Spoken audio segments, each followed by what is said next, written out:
சத்யா. நான் திருப்பத்தூர் டிஸ்ட்ரிக்ட் ஏலகிரி ஹில்ஸ்லேருந்து வரேன். டீச் பண்ணலை, அது தப்புன்ற மாதிரி தான் சொல்லுவாங்க. நம்ம மேக்கப் பண்ணி செலவானாலும் எங்கள் ஹஸ்பண்ட் கேட்டு கேட்டு கடை வாங்கி கூட நான் அமுச்சு படிக்க வச்சேன். மேக்கப் பண்ணி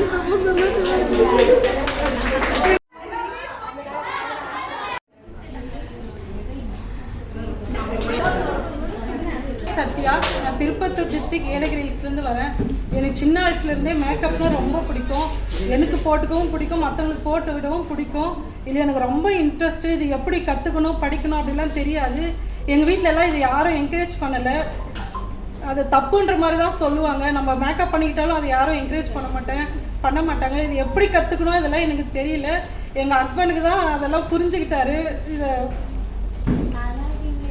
பண்ணதை கற்றுக்க. ஆனால் எங்களோட சுச்சுவேஷன் என்னால் படிக்கவே முடியல.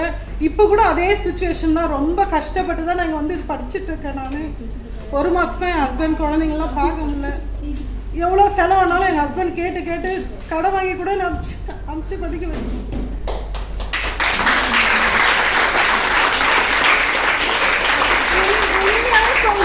இப்போ இந்த அமௌண்ட்டு கூட எங்களுக்கு ரொம்ப கஷ்டம்தான். எங்கள் ஹஸ்பண்ட் தான் பரவாயில்ல, உனக்கு இதுதான் இன்ட்ரெஸ்ட்டு, உனக்கு இதுதாம்மா வரும், நீ வேலைக்கெல்லாம் எதுவும் போக வேண்டாம், உனக்கு இது வரும், உனக்கு அப்புறந்தே இதில் இன்ட்ரெஸ்ட் இருக்குது, நீங்கள் பண்ணுங்கள், பார்த்துக்கலாம், எவ்வளோ செலவுனாலும் பரவாயில்லன்னு சொல்லிட்டு அவர் தான் என்கரேஜ் பண்ணி. உண்மையாகவே இதுதான் மேம் ரீசன். நானும் அடப்பிடிச்சி வரல, அவர் தான் உங்களுக்கு இதுதான் வரும், நீ பண்ணுமா அப்படின்னு சொல்லி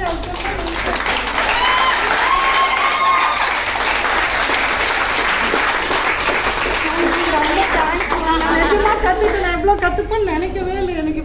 எனக்கு தெரிஞ்சது வந்து ரொம்ப சிம்பிளாக இருந்தது. உங்ககிட்ட தான் நான் நிறைய கற்றுக்கிட்டேன். நான் கண்டிப்பாக இதை நான் மெயின்டைன் பண்ணுவேன், ஒர்க் பண்ணுவேன்.